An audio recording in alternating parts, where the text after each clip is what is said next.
5 कहानियाँ जो आपको अपने लक्ष्य तक ले जाने के लिए मजबूर कर देगी। सफलता का रहस्य। सुकरात एक बार एक व्यक्ति महान फिलोसफर से पूछा कि सफलता का रहस्य क्या है। सुकरात ने उस इंसान को कहा कि वह कल तक सुबह नदी के पास मिले, वहीं पर उसे अपने प्रश्न का जवाब मिलेगा। जब दूसरे दिन सुबह वह व्यक्ति नदी के पास मिला तो सुकरात ने उसको नदी में उतरकर नदी की गहराई मापने के लिए कहा। वह व्यक्ति नदी में उतरकर आगे की तरफ जाने लगा। जैसे ही पानी उस व्यक्ति के नाक तक पहुंचा, पीछे से सुकरात ने आकर अचानक से उसका मुंह पानी में डुबो दिया। वह व्यक्ति बाहर निकलने के लिए छटपटाने लगा, कोशिश करने लगा, लेकिन सुकरात थोड़े ज़्यादा स्ट्रांग थे। सुकरात ने उसे काफ़ी देर तक पानी में डुबोए रखा। कुछ समय बाद सुकरात ने उसे छोड़ दिया और उस व्यक्ति ने जल्दी से अपना मुंह पानी से बाहर निकालकर जल्दी सांस ली। सुकरात ने उस व्यक्ति से पूछा, जब तुम पानी में थे तो तुम क्या चाहते थे?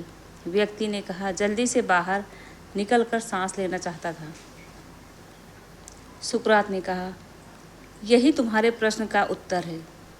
जब तुम सफलता को उतनी ही तीव्र इच्छा से चाहोगे जितनी तीव्र इच्छा से तुम सांस लेना चाहते थे, तो तुम्हें सफलता निश्चित रूप से मिल जाएगी। दूसरा, अभ्यास का महत्व। प्राचीन समय में विद्यार्थी गुरुकुल में रहकर ही पढ़ा करते थे। बच्चे को शिक्षा ग्रहण करने के लिए गुरुकुल में भेजा जाता था।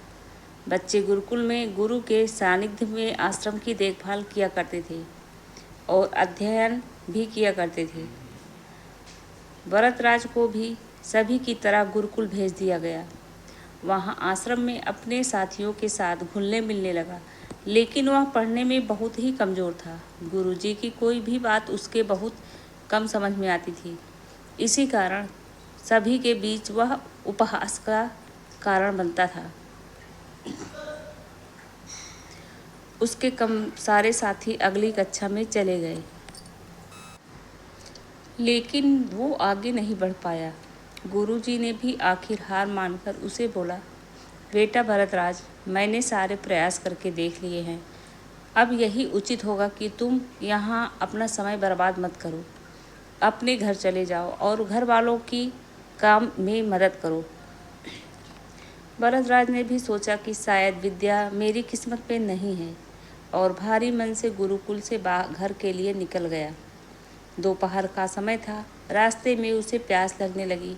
इधर उधर देखने पर उसने पाया कि थोड़ी दूर पर ही कुछ महिलाएं कुएं से पानी भर रही थीं। वह कुएं के पास गया। वहाँ पत्थरों पर रस्सी के आने जाने से निशान बने हुए थे। तो उसने महिलाओं से पूछा, यह निशान आपने कैसे बनाए? तो एक महिला ने जवाब दिया, बेटे, यह निशान हमने नहीं बनाए, यह तो पानी खींचते समय इस कोमल रस्सी के बार बार आने जाने से ठोस पत्थर पर भी ऐसे निशान बन गए। भरतराज सोच में पड़ गया। उसने विचार किया कि जब एक कोमल से रस्सी के बार बार आने जाने से एक ठोस पत्थर पर गहरे निशान बन सकते हैं, तो निरंतर अभ्यास से विद्या ग्रहण क्यों नहीं कर सकते। भरतराज ढेर सारे उत्साह के साथ वापस गुरुकुल आया और अथक कड़ी मेहनत की। गुरुजी ने भी खुश होकर भरपूर सहयोग किया।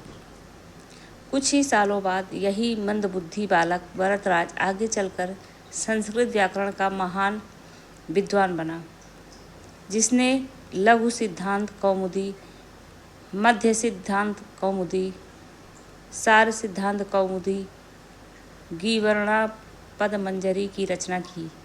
दोस्तों, अभ्यास की शक्ति का तो कहना ही क्या है।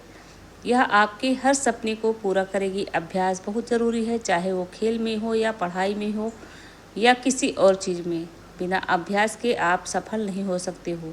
अगर आप बिना अभ्यास के केवल किस्मत के भरोसे बैठे रहोगे तो आखिर में आपको पछतावे के सिवा और कुछ हाथ नहीं लगेगा। इसलिए अभ्यास के साथ धैर्य, परिश्रम और लगन रखकर आप अपनी मंजिल को पाने के लिए जुट जाएं।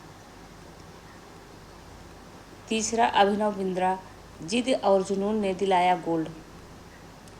ओलंपिक में भारत को गोल्ड मेडल मिलने से हर भारतवासी खुशी से झूम उठा। बिंद्रा की जिद और जुनून ने उसे इस मुकाम पर पहुंचाया है।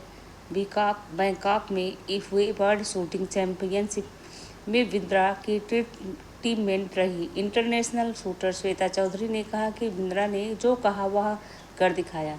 श्वेता मामूली अंतर से ओलंपिक टीम में जगह बनाने में नाकाम रही। श्वेता ने बताया कि बिंद्रा ओलंपिक गोल्ड के लिए पिछले 4 साल से अनवरत मेहनत कर रहे थे। बिंद्रा ने जो कहा वह कर दिखाया। ऐसे बदली दुनिया। श्वेता बताती हैं कि एथेंस ओलंपिक के बाद अभिनव के व्यवहार में चेंज आया। एथेंस ओलंपिक में पदक हासिल न करने के बाद ही उन्हें निश्चय कर लिया था कि वह अगला मौका बीजिंग ओलंपिक नहीं गंवाएंगे। एक स्मरण सुनाते हुए श्वेता ने कहा कि बैंकॉक में वर्ल्ड चैंपियनशिप के दौरान जब भारतीय टीम के अन्य शूटर शाम को शहर घूमने गए थे, बिंद्रा जिम में एक्सरसाइज कर रहे थे। शायद अभिनव को एथेंस ओलंपिक में पदक नहीं जीतने का सदमा ऐसा लगा कि वह व्यवहार में काफ़ी परिवर्तन आ गया। उसके बाद से वह रिजर्व रहने लगे। इसके पहले वह साथियों के बीच आकर हंसी मजाक करते थे। इसके बाद वह लगातार विदेशों में जाकर प्रैक्टिस करते रहे।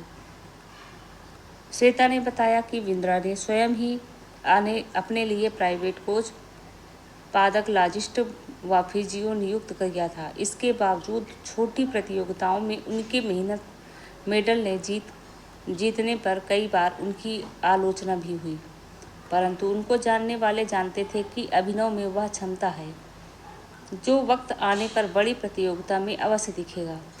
उनका टारगेट ओलंपिक ही था। तो दोस्तों, यह मोटिवेशन कहानी कैसी लगी आपको?